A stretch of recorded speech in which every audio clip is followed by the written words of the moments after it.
A apneia obstrutiva do sono e o bruxismo, o que elas têm em comum? Muito comum, pessoal, o paciente que tem apneia obstrutiva do sono, o paciente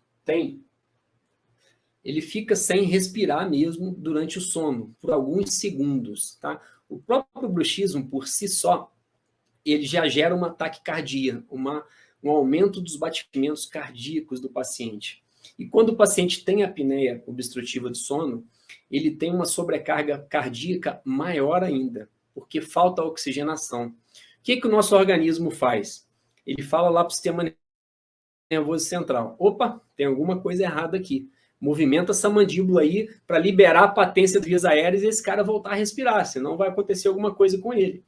E o que acontece? A mandíbula começa a movimentar e pode fazer movimentos de toque dentário ou, às vezes, próprios movimentos para a direita, para a esquerda, para o paciente voltar a respirar. Isso é um bruxismo considerado protetivo, tá? Então, é muito comum o paciente que tem apneia obstrutiva do sono e tem esse bruxismo protetivo, pessoal, tá? Então, esse bruxismo protetivo, por isso que é importante conhecimento, gente. Porque você pega um paciente desse, que tem apneia obstrutiva do sono, você vai colocar uma placa oclusal estabilizadora nesse paciente. Sabe o que vai acontecer?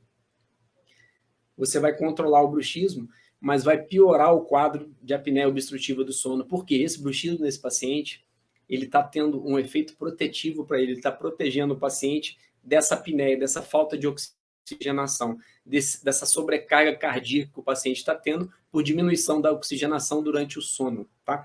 Então, esses pacientes que têm apneia obstrutiva do sono, você não pode colocar uma placa de bruxismo, você tem que pensar numa placa aí de avanço mandibular própria para apneia obstrutiva do sono. Ou em casos mais graves, ou seja, casos leves e moderados de apneia obstrutiva do sono, você pode trabalhar com aparelhos intraorais para apneia e ronco. Em casos mais severos, tem que ser aquele CPAP, tá?